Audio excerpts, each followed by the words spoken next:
You were listening to Inspired Caring with Michelle Magner, episode number 162.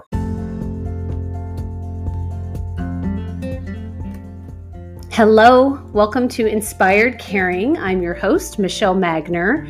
If you are caring for an older family member, this is the podcast for you. Each week, I bring insight, tips, inspiration, and strategies to help you care for the people that you love without losing yourself along the way.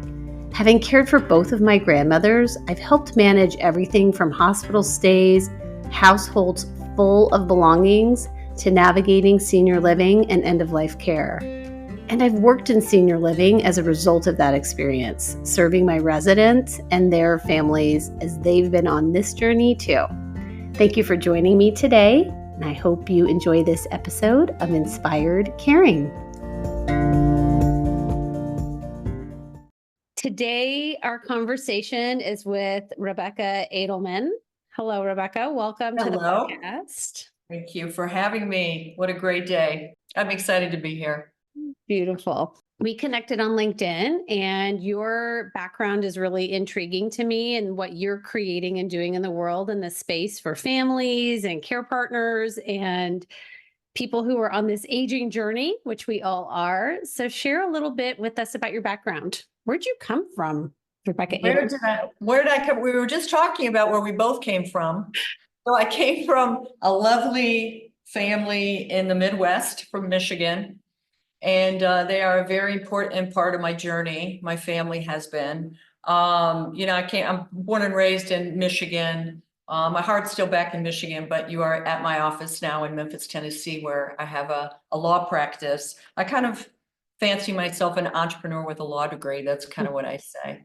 But I came into the senior living space really early on in my law practice, doing medical malpractice defense work, and then ultimately, within the first couple of years, starting to represent, long-term care providers along the spectrum, assisted living. Back then in the 90s, it was really more skilled nursing. And then when I started representing these organizations, these people, these caregivers in litigation, I really also found my calling. And I not only fell in love with the practice area from a legal perspective, and ultimately really created a more robust risk management, some education we'll probably talk about, and some other really important resources in the caregiving space. But I fell in love with the practice area, but I fell in love with the people. Everyone in every stakeholder, everyone who engages in the senior living world. And for 35 years almost, I've really met them all. And it just woke up a lot of really important emotions and intelligence and ways that I could have a very purposeful professional life. So that's kind of the professional side of it. And as you also know, there's always a personal journey in this space. So my personal journey, again, was with my family. I had a very close family. Both of my grandparents on my father's side lived to be 100. They were married for 80 years. Oh my gosh. Yeah, I know, right? And I helped to take care of them, watched my father and his brother take care of them. As I was getting older, I started to help take care of them. And then I had my own child, so I became a caregiver for my child. I was sandwiched right in between those generations as my parents started to age. And then my father, I walked with him with great joy and admiration and love during his journey through dementia to the end of his life. And my mother currently is in assisted living back in Michigan. And I help care for her. So, there's a lot of caring going on. We're all carers in some way, right? So, or will be, or have been. So, yeah, that's where I came from. And so many nuances. Yeah. Mm-hmm. Yes. So how was that transition for you when you started focusing on creating education and resources? What was that like for you? Like where did that stem from? Yeah, that's a just like a brilliant way to phrase that question. I appreciate that. So yeah, after a very short period of time defending, really like in litigation, a skilled facility or assisted living, community was sued, and I was involved in, meeting the people who were suing us, right? So Mhm. these would be called plaintiffs in the legal world, typically, surviving family members, daughters, sons, someone in the family system. And very, very early on in my career, I started to see this pattern of this pattern of expectations that and needs that were unmet, and that were really the driving force behind complaints and claims and lawsuits. And I started to develop a scope of questions around really important areas, like what kind of information, what were your expectations? What Mhm. information did you have before you came to transition your loved one to our community? Where did you get that information? What did you know about their medical conditions and the aging process? And so I started to create sort of a body of questions so I could gather data and see if what I thought was true.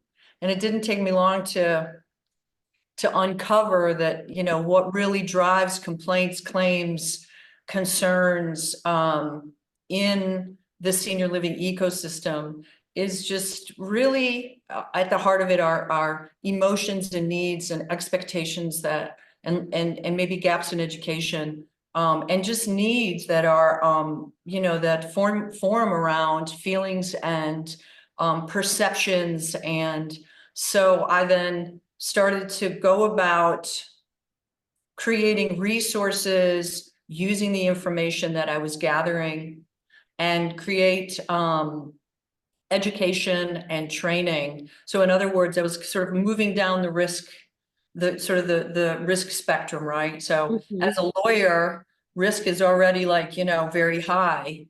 And I saw an opportunity to move down that risk spectrum and try and offer resources and support and help and education before these issues arose, like very proactive type of risk management.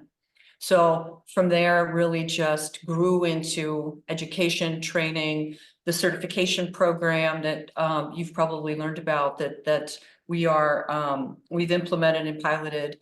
And so, yeah, that's what moved me there was, trying to get to the real heart of what typically, moves us all, which is some need or some feeling or something in us that needs some explanation or some way to express ourselves. So that's how it all, that's the genesis of it. What are some of the common denominator complaints that lead to lawsuits? Yeah, that's yet, I mean, you're walking right into, you're throwing me these softballs, we would say in the sports world.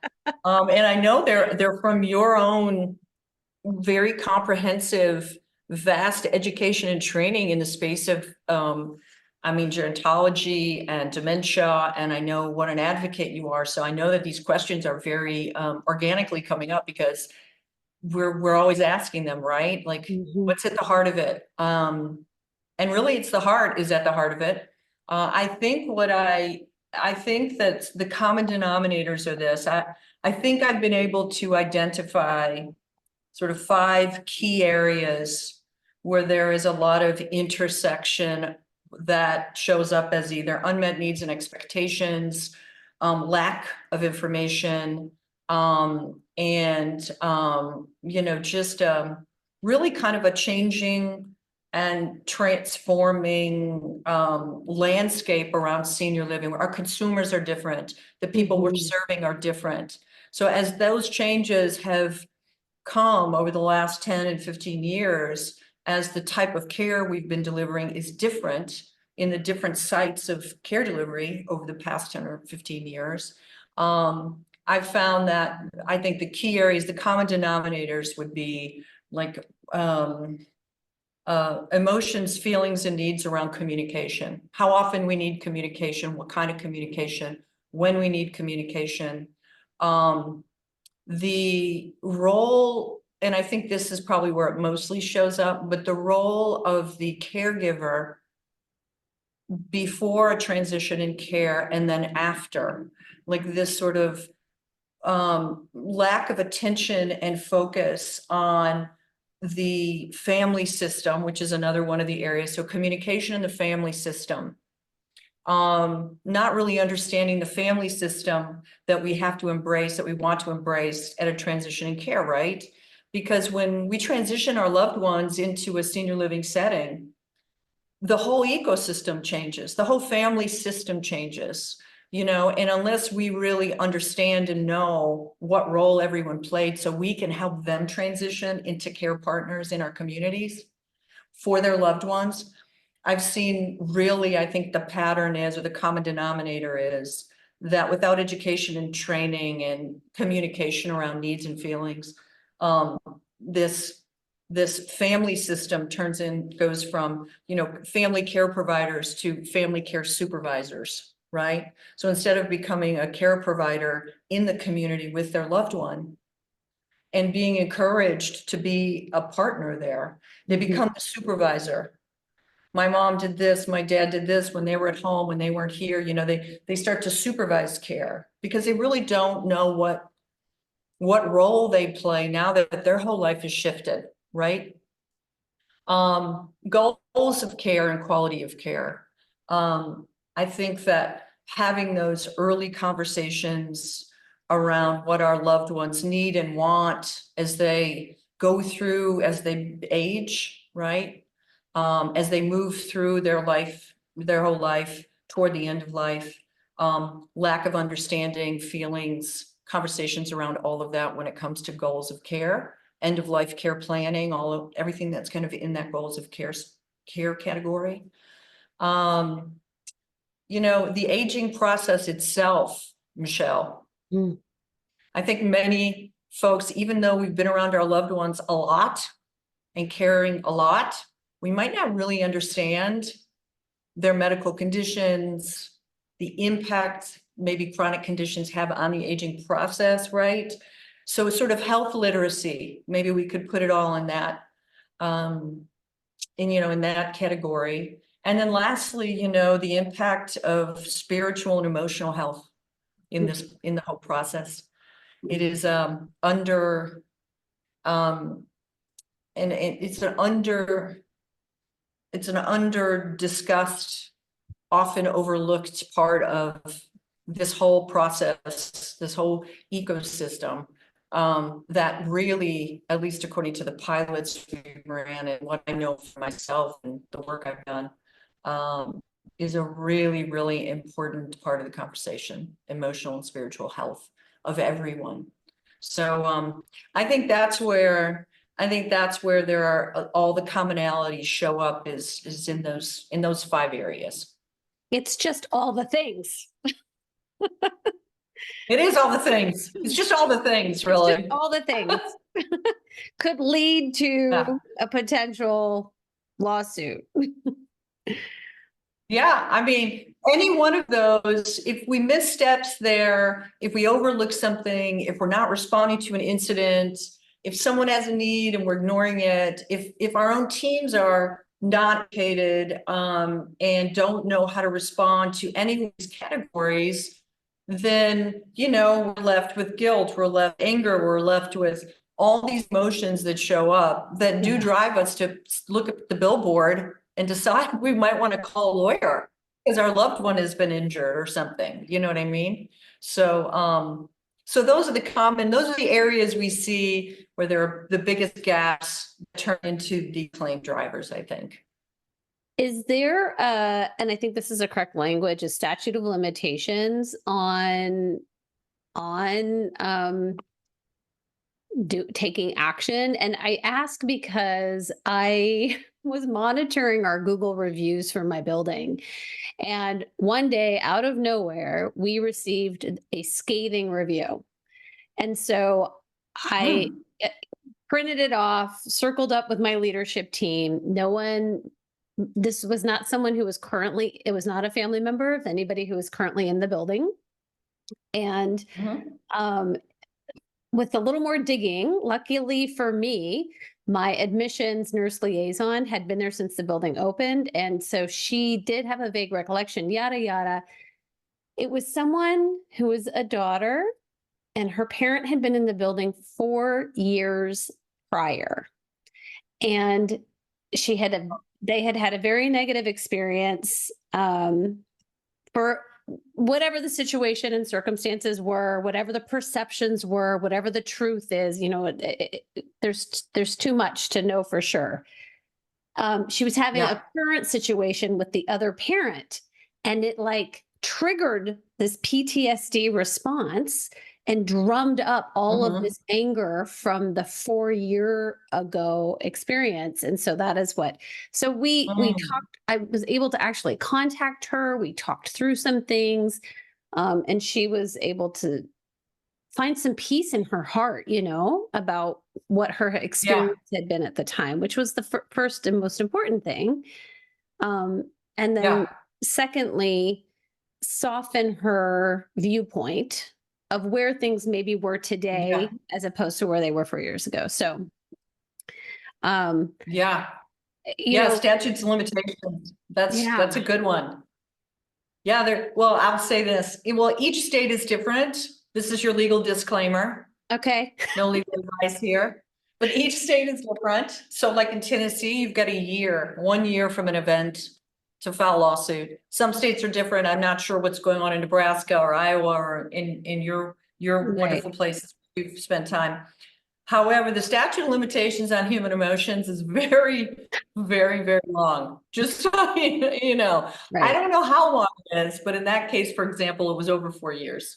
So managing these is, very important to the short term and to the long term for sure. And just to also really reiterate here that my goal with this conversation is to not drum up emotions for people that create them to take legal actions against buildings. I am very pro senior living. I am a big proponent of good resident care, family communication. So the goal here is to really talk about mitigation. Like, how are we managing those Yes. expectations Yeah. for during those transitions of care that will be supportive of that care partner. So let's talk a little bit about that, just because when it comes to the human emotion, you're right, there is no statute of limitations on that. I mean, Mhm. my grandmothers both passed away 25 years ago, and I could drum up tears in a heartbeat. Heartbeat. Right. Yeah. If someone said to me, you could have one wish right now, a genie out of the bottle said one wish. I mean, I would, without hesitation, wish for 10 more minutes with my dad. Yeah. Just like that, Just like that. and just like that. I mean, So our goal here today is to really talk about, how to set you up for success, your family member yeah, up for success. yeah, Because no one wants to lay their head on their pillow at night feeling angry or guilty, no, or upset. So, yeah. I mean, I think the bigger topic here to explore for us too is that, talking about expectations management like that, I think one of the sort of the key thought leader areas where I have been spending a lot of time the past 10 to 15 years is promoting expectations management programs, and they're multifaceted. I mean, they're multifaceted because we are multifaceted people. Everyone's experience and everyone's journey is so very different. mm, However, there are ways we can sort of come together through education, learning, training, active listening, empathic leadership. I mean, this is a top down, bottom up, as you know. mm, And I think that, for me, sort of designing programs, education and training, where it's not just really, it's never just to, there's so many stakeholders in the senior living ecosystem, that being able to consider everybody, the family system, the resident, the caregivers, the corporations. I mean, let's get real with things, right? People run these businesses, people manage these businesses. There are investors, there's insurance, there's all sorts of entry points into these areas where risk lives. Let's just say that, where there's risk. But I do think that sort of at the heart of it all is just creating, like having the tools, having the resources, having a broader understanding about the people we're serving, which means each other as caregivers, and we've got a team of people, so we're serving each other also, and then our residents and the families and who we're serving, and really to be able to ask the questions that elicit what I consider to be the types of answers that allow us to evaluate what's going on. Like, what's everyone's baseline, let's just say. Where are we meeting everyone, right?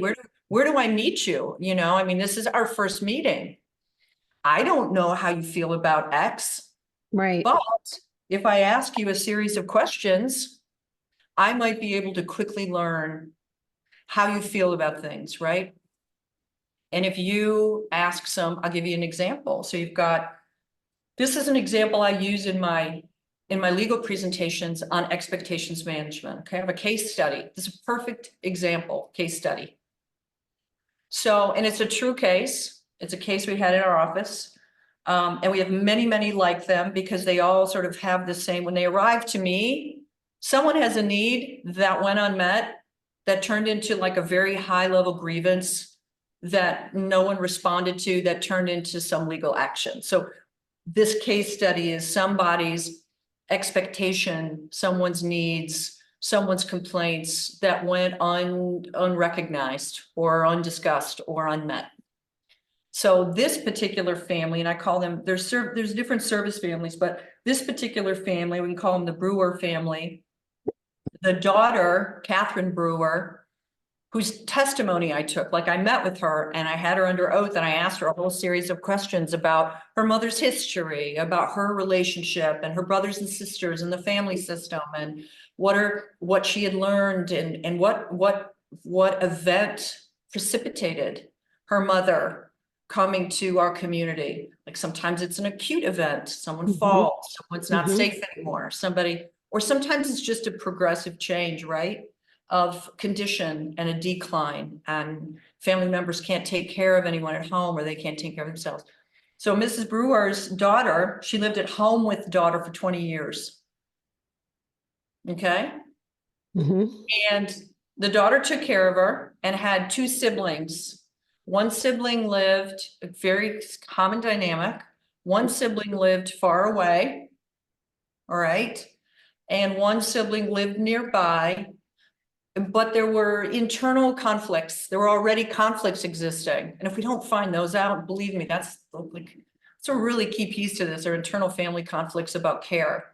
How do you want your mom to get care? Do you want her to be at home? Do you want home care? Do you want her to move? Do you want, this could be any kind of dynamic. I'm talking about already existing conflict between family members who are decision makers. The daughter, Catherine, had the power of attorney. So she was the healthcare power of attorney. She was the decision maker.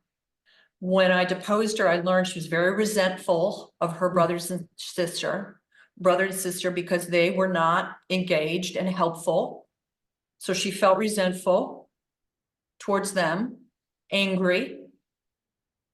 The mother had a fall event at home and was no longer safe to live. She couldn't take care of her anymore. Plus, she had a job, she had work, she couldn't handle the increased care, the expense, etc. So she moved to our assisted living community, memory care. She had Alzheimer's.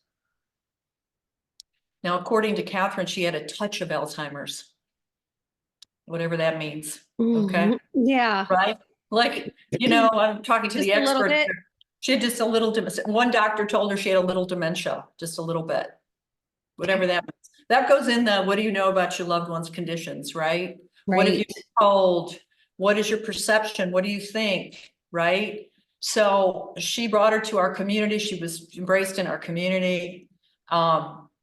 Nobody really at our community explained to her how she could engage. So she immediately became the family supervisor, the supervisor, right? Right.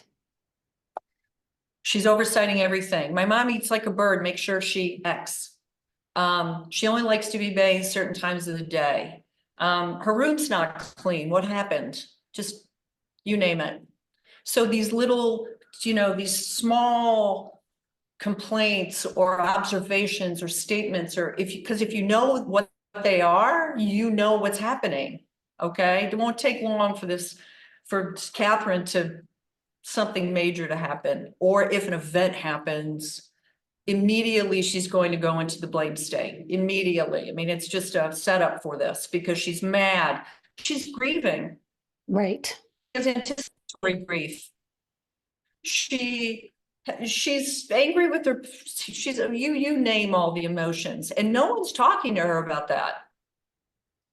So her mom, of course, comes to us, doesn't get the perfect care that she thinks that she was getting at home, but she falls. Well, that was the beginning of the end. The fall, she had to go to the hospital. She came back. She had another fall. She ultimately, and she was falling at home, remember? Right. She was also falling at home. So, and ultimately after the last fall, and she had been declining, and she'd already had come in with, with a host of conditions on multiple medications. She had a lot of underlying chronic conditions that were impacting her aging process, and she ultimately passed. And she was a full code until she went to the hospital, right? And your eyes are opening up because you're like, oh my gosh, we know what that means. Okay. Well, when she got to the hospital and the physician spoke to her, anyway, she changed her mother changed the code status to a DNR, to a do not resuscitate in the hospital. But while she was with us, she was a full code. So you can imagine what transpired. She sued us. She sued us for her mother's fall. She sued us for her mother. She hired a very, well-heeled lawyer. This thing went on for 20 months, 30 months, whatever it did, cost tons of money, tons of time, immeasurable wear and tear on everyone, including her and her family. Ultimately, we wound up settling the case for, whatever, hundreds of thousands of dollars. There were some extenuating circumstances. And that's really that's sort of the initial unmet needs, feelings, communication gaps, misunderstanding by everyone, the whole ecosystem on the transition of care, our team, her family, everyone in between, doctors. And, ultimately, when it came down to the question of, why did you sue us? This question I ask. I've developed this whole line of questions now that I use in research to create education. And the question was, why did you decide to sue us? And her answer was very simple. I didn't know what to expect there. I didn't know what to expect at Crestview. We'll call it, that's the community. I didn't know what to expect at Crestview, but I certainly didn't expect her to fall. I didn't expect her to die. And I had hope. Hope was always a very key feeling. And I had hope that my mother was going to get rehabilitation and she would improve and she'd have her mother was in her 80s and declining and had all sorts of conditions. But 100 family members in front of me. I get the same thing. I didn't know what to expect. I just, my loved one had an event. My loved one died. And someone's got to be for it. That's it. That's the sequence of events. I'm sure you've experienced this, and also perspectives in all of your work. And I think that, how do we mitigate that? You tell me. I mean, it seems very, you think to yourself, well, educating families, understanding, it's sort of on this started as, I don't really know you, but I can ask some questions that will help me understand, right? Tell me what you know about your loved one's condition. Well, I know these 5 things. Well, might there be a possibility that your loved one, and starting conversations so that we can begin to understand expectations, set realistic expectations, and then manage them along the whole continuum as a care team for this person. I mean, that's really what person-centered care is, isn't it? I mean, that is really what person-directed care is at the center of all this is a person that we all love, that we all care for, whose life we want to see thrive at any point in time. We get to engage, at very fragile times, very vulnerable times, right? And to offer resources we can call it risk mitigation. It sounds kind of cold, but that really is what it is, addressing these risks, which are really unmet needs and expectations. So that was a long journey for me to get back to the original question, but sometimes it really helps to see the direction things can go, the direction that can, or the outcomes that can happen, and the opportunities we miss, these really valuable, intimate opportunities we can have to get to know each other and where people are when we meet them at this particular transition. So that's where I've devoted my life now. So, I mean, I'm still trying cases and I'm out there, slaying dragons and doing what I do every day. But my real passion work is starting at the beginning and making the change, helping the transformation at the front end. So I can, my dragon slaying days can be fewer. How about that? Right. I mean, this is the goal, right? That we're thinking differently about aging and we're feeling differently about aging. And so we are collectively aging differently. We are shifting the narrative of senior living as senior living has evolved to meet the current demand and the current market and the current state of how we're aging. And then I think so much of expectation management, there is a responsibility for buildings to be very clear about what those expectations are. On both parties. I think it's really very important for both parties. And what I'm sure you and I have both experienced is so many families are coming into that building with their hair on fire with a loved one who is rapidly declining, like you said, either from an acute situation or a situation where someone has just reached their max at home. And I mean, this is a high alert, high emotional state of being.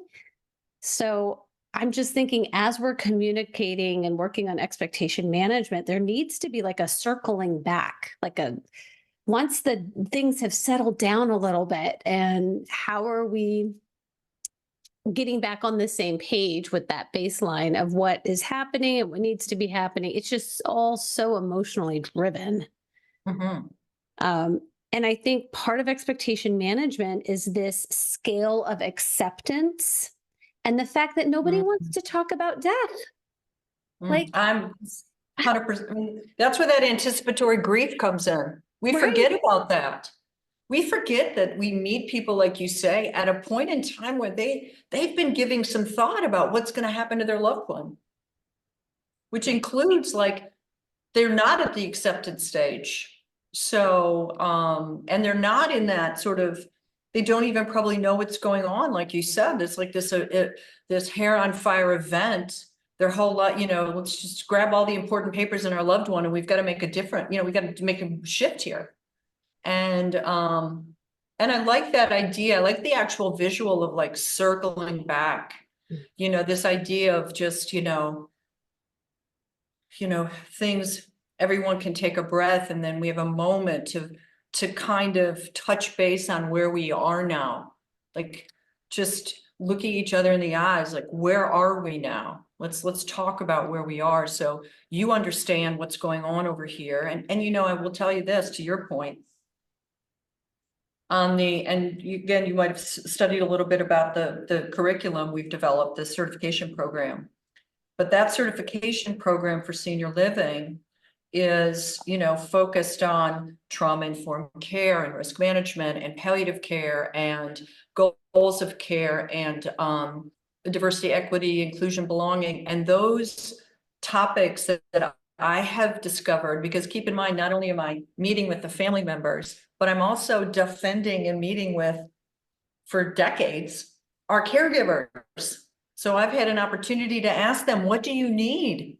Where do you think the gaps are? What if you could have some more training and education to manage families, to make your life easier here? So families, families who are care partners and who have a clear understanding or a better understanding about expectations, setting expectations and managing expectations, are much more pleasant to be around in the community, and they make our teens' life in the community a lot better. So this is like, do you know what I mean? It's like a workplace, improvement. And so I've learned that there's also was an education gap really on our our caregiver side, from top to bottom, truly, from the CEOs all the way down to our frontline care providers and our carers, in some key areas where they don't have language that they can share. They don't understand what nonviolent communication is. Families are difficult, just what I mean, you are in the dementia world, the importance of languaging and communicating. And if there's not a common language, things can easily become misinterpreted and misunderstood. And so I think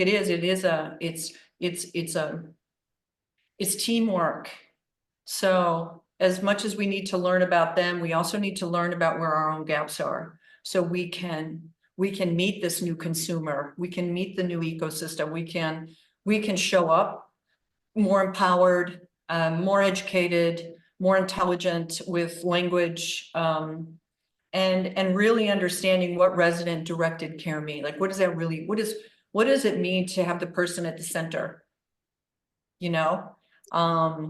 So I think, yeah, I mean, that's to your point, we're in the landscape's much different now.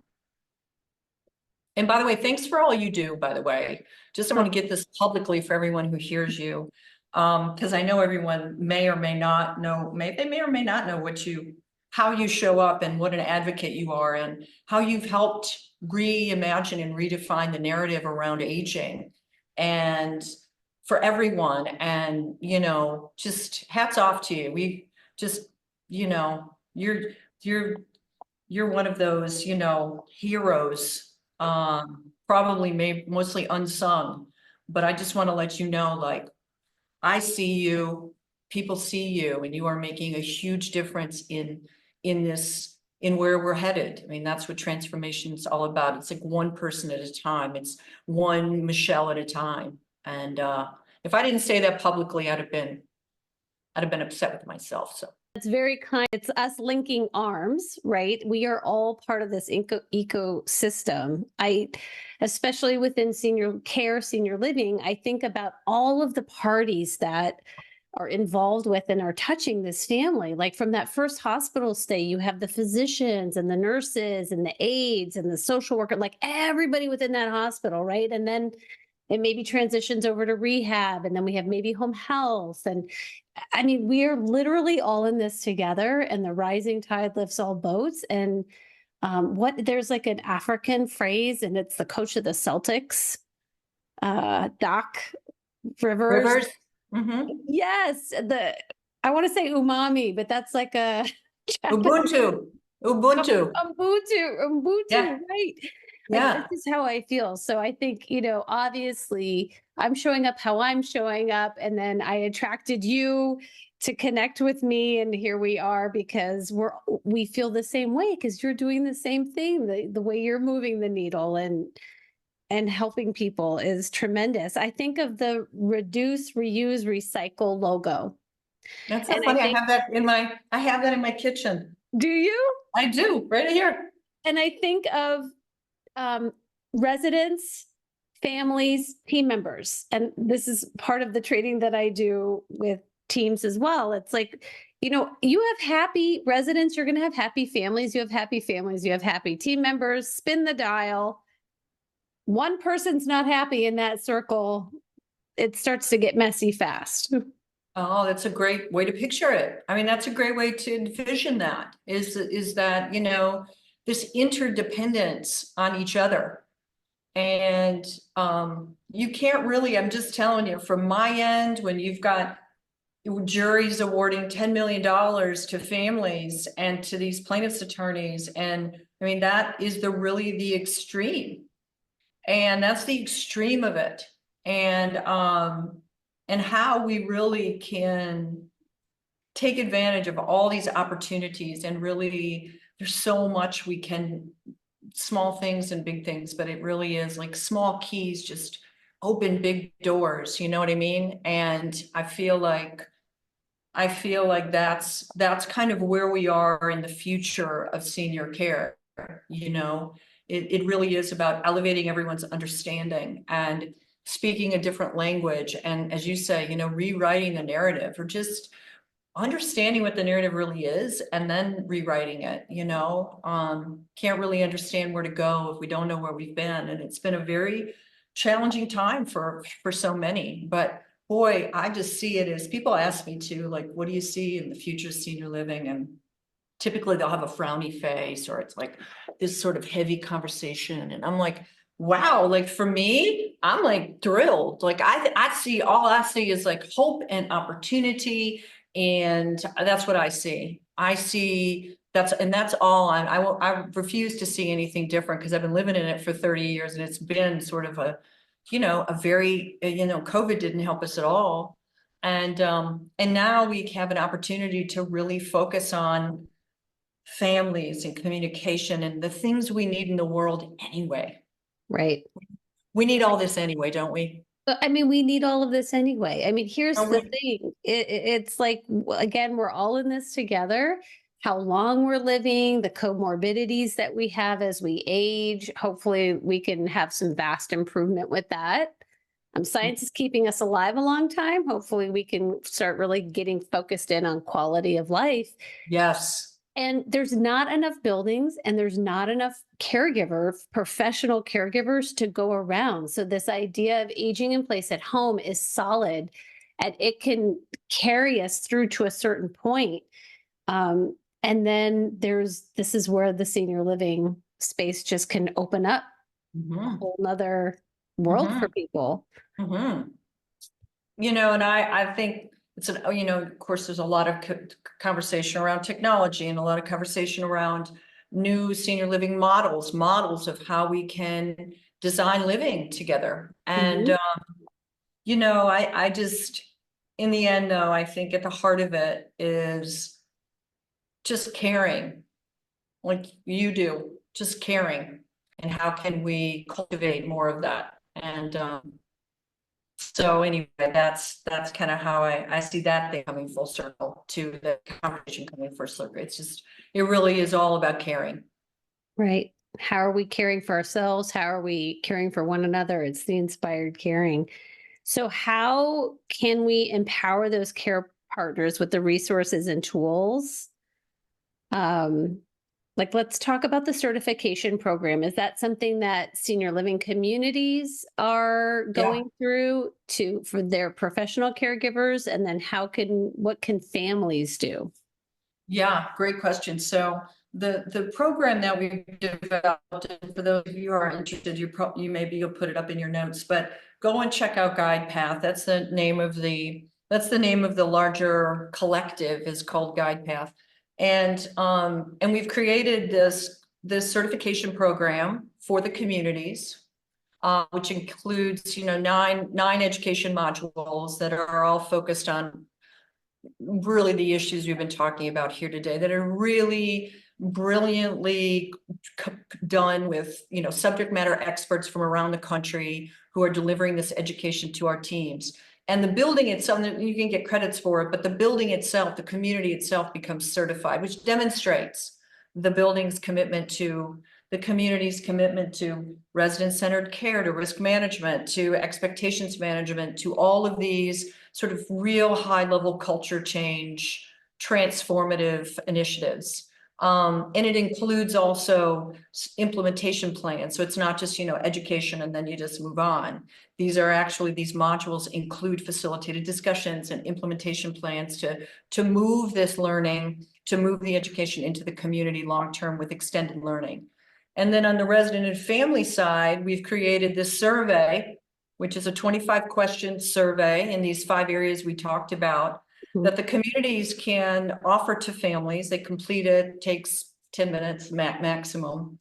And it creates a risk rating. So in each of these 5 areas in the communication, family system, goals of care, aging process, emotional, spiritual health, the community then receives this risk rating. So we know based on these questions, which are questions that just really are questions that try to uncover how people are feeling, how families are feeling about the transition in care, and about what they know and what they don't know, and do they want to know more, and maybe they want to share a story with us about their experience in healthcare. So we know that these are all risk areas, but the questions are designed to already start to cultivate trust with the community. The fact that the community cares to even ask these questions already creates a connection, like a connection. And then the community has this risk rating, and you can kind of see these areas where these families might be struggling or might need support. So we sort of come out ahead already because we have kind of this foundation of knowing what the baseline is in these very important areas. And then along with that, we've created these fabulous, I'll actually send you, I'll send these to you because I think you'll appreciate them. In each of the 5 areas where where the questions are in the survey, we have 5 very short, like 3 to 5 minute videos for the families afterwards. So the families, we start to set expectations, we start to educate them, we start to start the conversation, encourage them to ask questions, encourage them to become care partners. So it's like just small, really short little videos. They can share them with their families, but it talks about communication and what does it mean when you hear goals of care, or discusses the aging process and what healthy aging is or normal aging versus the impact chronic conditions can have on aging. So we start speaking in our communities a language. We start to understand each other. And that's what engenders the trust, isn't it? I mean, that really is what it's all about. So that's what GuidePath is. We've run pilots on the survey, I piloted the survey in a bunch of communities back in March. Got fantastic feedback there. And I think you might have the white paper from that pilot. And then we've just certified 7 communities in the country, went through the GuidePath certification program. And it has just been so rewarding to sort of materialize what I already know and what we already know, which is, this sort of educating and communicating on a heart level, like communicating below the neck, right? That's what I like to say, like communicating like this, having these conversations. It just cultivates this sort of empathic, trusting confidence, so that residents and families and our own empowered teams can move into this space, with higher quality of care, because they can focus on what they need to, which is the person at the center, as opposed to here comes Mrs. Brewer. I know she's going to be upset no matter what happens. I mean, right? I mean, we know that, right? For sure. Everyone sees a Mrs. Brewer, they're like, oh man, Mrs. Brewer's coming. It's 2:00. No one needs that in the culture. No one needs that in their environment, Right. Well, and the So, goal and the source here is to help support Mrs. Brewer so that she doesn't feel that way and that she can cherish her family member in this fleeting, most precious time. The way you described caring for your father was so moving. And like, that's it, right? That's the goal. That's the heart of what we wish for everybody. wow. Yeah. So if someone is listening to this right now and they have been feeling pretty darn frustrated, Mhm. they have been going, maybe daily, maybe multiple times a day, or maybe whatever, once a week. And they're just like, every time they show up, there's a new laundry list of frustrations, Grievances and frustrations, right? grievances. And so they're starting to feel this visceral thing every time they pull up to the building. They're like, oh, what's it going to be now? What would you say to them? What would you encourage them to do? And I do know, let's also go with this example of maybe they've talked to the executive director or administrator once before, or maybe they said something to a CNA. Like, what should be happening here? Yeah. It seems like, oh, there should be an easy answer to that. And I'm not sure. I think the starting point is this. I think the starting point is to take a moment, and I think it all starts with us. Like, what's really happening? Mm.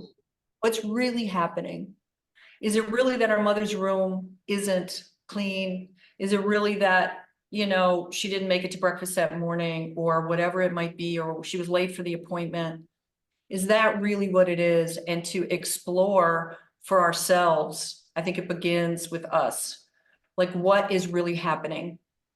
And finding the tools, the resources, the support, whether it's through family, whether it's through friends, to peel back that a little bit more and really get it down to what's the feeling and what's the need here. Like, what am I really feeling?